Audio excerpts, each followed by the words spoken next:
Welcome to Resilience Talk, hosted by Paul Spencer of Second Nature Solutions. Let's dive in.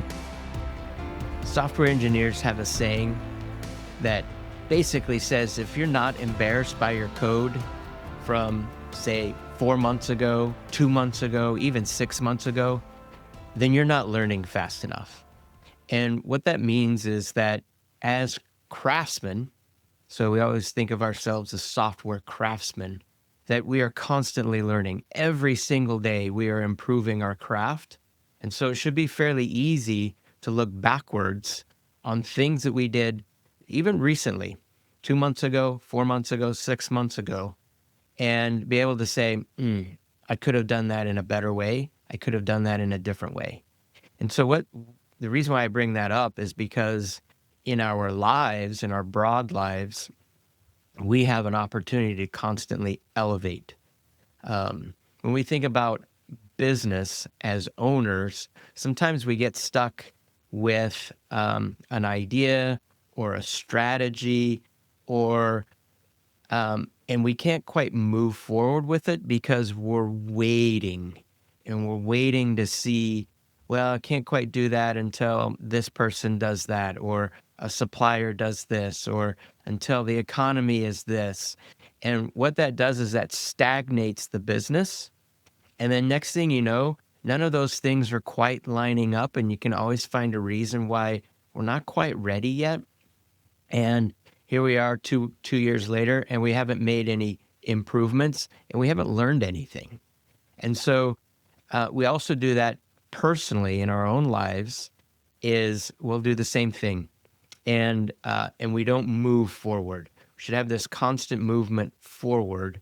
And when I say forward, I mean forward and up. We're elevating.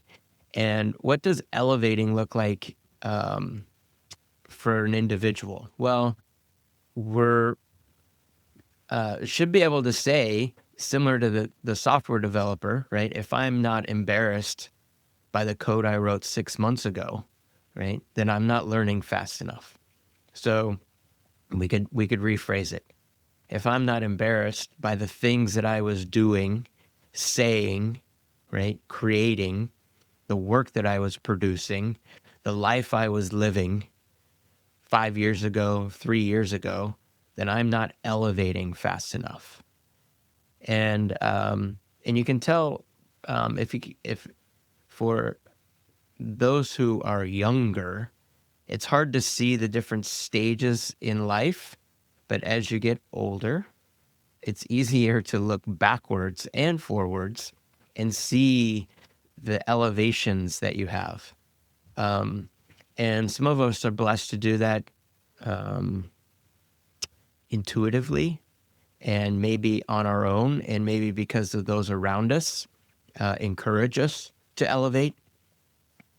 And so it may not have been intentional. It may not have had the discipline of improving every day, as they say in Atomic Habits, right? 1% every day. There might not be that quite that discipline. But you can look back and you can see the people in your life and the environment maybe that you were in helped you to elevate, to continually elevate. There are some who are look back 10 years, 5 years, and they have not elevated at all.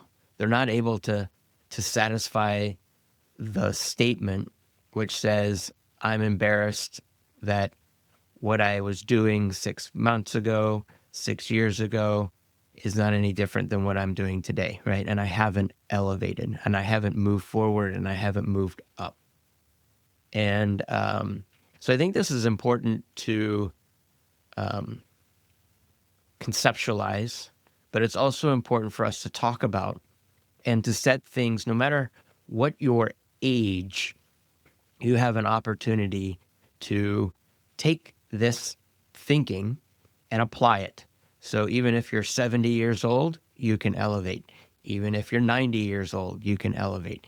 Even if you're 10 years old, you can elevate. So there are these different stages in life where it's important to do some things while you're younger. Let's talk about it that way. I know we've talked about in some different newsletters about the compounding interest and the opportunity for youngsters, right? Those that are, say, between their teenage years to their mid 20s, to really compound the learnings early on so that by the time they're in their mid 30s to mid 40s, they're really cranking. Like the flywheel is going because of the opportunities that they've had to learn and to really compound, right? Compound the interest on those learnings and really get to an awesome place of wisdom and understanding to apply. And sometimes during those years in the 20s, we don't really apply ourselves. We're not really thinking and learning about life. And so then we don't get the flywheel until we're, say, 50, or maybe some of us are 60 years old. And that's not a bad thing necessarily, but there's a lot of lost opportunity there. And there's something that, for those that are older, that can give to the people who are younger in your lives, whether that's a son, daughter, a niece or nephew, right? Or just somebody within your community that you can help elevate. And so what are the things that we can elevate on? Well, one of the things I would say that's really important, and it's fairly easy, is to travel. So some people have never even left their hometown. And is that a terrible thing? No, there's a lot of value in having a tight community and living where you grew up, right? And forming a nice family enterprise, right, in that community. But it's also important to be able to travel and see different cultures, different lifestyles, different environments. Like maybe you grew up in Nebraska in the plains, and then you go out west and you see the mountains.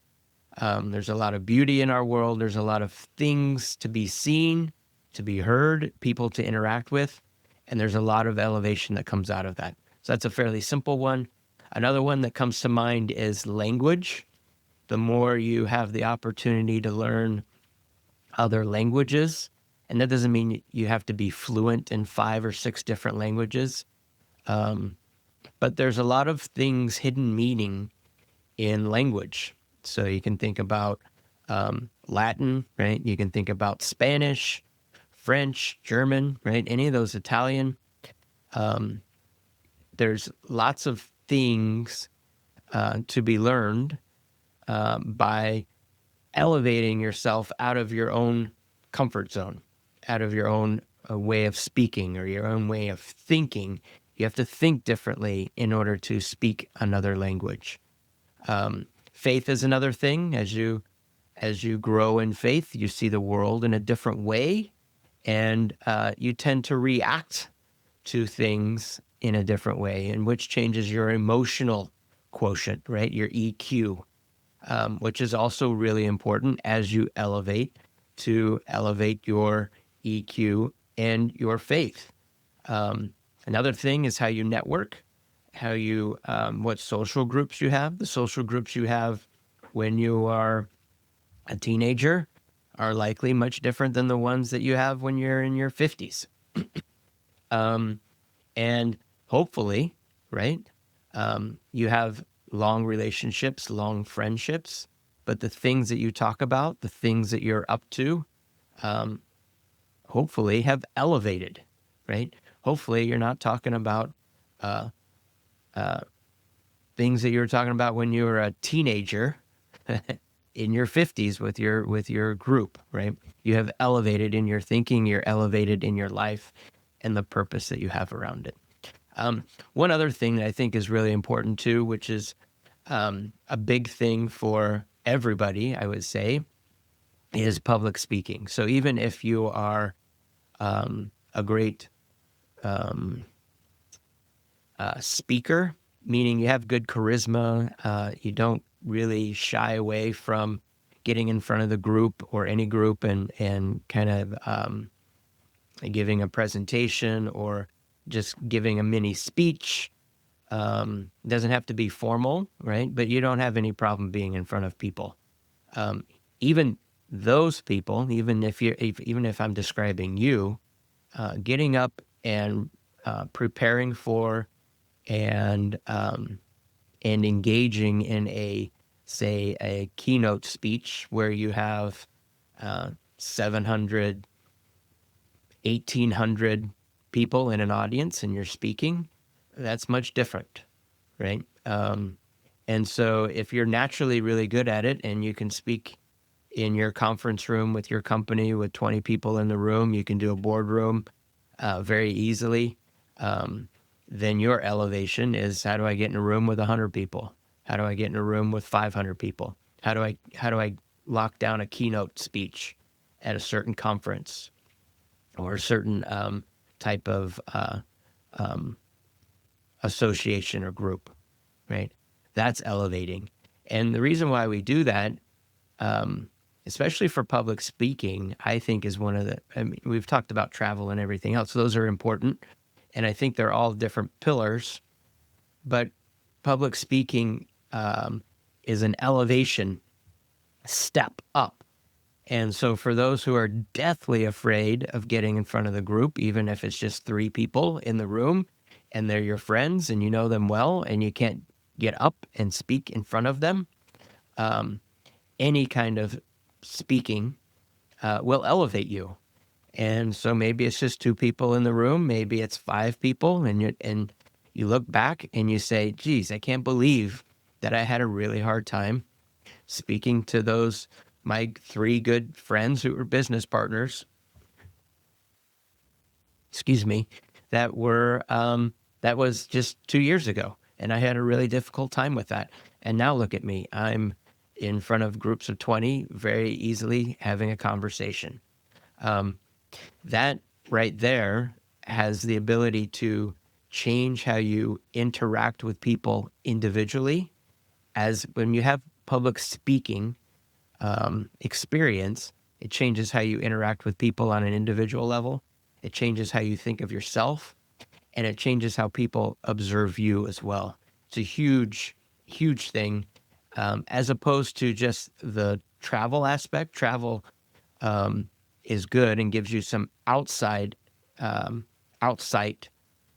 insight, right, into how things are shaped and how people are. Public speaking is, I would say, very important for everybody to do. So one other thing I wanted to mention was just what I call the different stairs of life, or the life brackets. And so I'm just going to run through these real quick. I don't really have talking points around them. I'm going to read them. I have them right in front of me here. So some of those life brackets, and these are the ones that I made up. So these aren't scientific or anything, but from the day you were born until you're about 7 years old is one stair of life. And we can think about these. I think as I kind of go through these, you can think about it and reflect on your own life and kind of go backwards and say, yeah, I had a stair in my life around that time. And it would be thoughtful and useful, I would say, is to say, why did you have a stair at that time? Like, what was different about you from 5 years old to 30 years old, right? That's very extreme, right? But we'll go through these, and I think it's helpful for you to think about that. And then it's also helpful for you to maybe project maybe a grandkid or a neighbor, or maybe a niece, nephew, maybe a son or daughter in these brackets, and think about how are you applying some stairs, right, in their lives so that they are capable of stepping up, right, of elevating. And like a phrase that we have in our house is, "Hey, you're an eighth grader, right? You're a sixth grader now. And sometimes the kids can't quite conceptualize what that means because they're only 10 years old, they're only 9 years old, they're only 13 years old. So it's important for us to be able to understand what we're up to with them to help them elevate, right? Because they're not going to do it on their own. So anyway, some of those life brackets are from when you're born to around 7, from 8 until 12, and then you become a teenager, and now you're 13 to 17, and then 18 is when you graduate, right? 18 to 25. So if you go to college, that's normally your college years or just out of college years. If you don't go to college, you are entering life. Regardless if you go to college, you're entering life. You're leaving your parents' home. You're getting a job. You're responsible for yourself, and it's the first time likely that you're doing that. 26 to 35 is you're in your career. It's the really most important part of your career where you're really learning quickly and a lot, probably starting a family in that time frame. 36 to 50, that's the time where you are likely established in a career. You likely have a family, or you at least have grown into a family. And that's what they say, that 36 to 50 is the time where you are most productive and where you will make most of your wealth, right? 51 to 63, 64 to 75, and then 76 to 99. And those are the stages in life. And that doesn't mean, I think a lot of times we've talked about this before too, which is at that 51 to 63, right? I'm preparing for my retirement. And when I hit 63, I retire. And unfortunately, there's no more elevation. And so a lot of people take their last stare at 63. And some people, if they retire early, maybe even earlier, and then they stop elevating. And I think that's a disservice to yourself, a disservice to your family. And I would say as well as disservice to God and to Jesus. So there's a lot more to do in your life, a lot more to give once you retire, and you can always constantly be elevating. So think about that. Very fun topic, I think. There's a million different things that you can apply in your own life, how you want to elevate in your own life, within your own family. And yeah, so that's fun. We'll chat to you later. Thanks.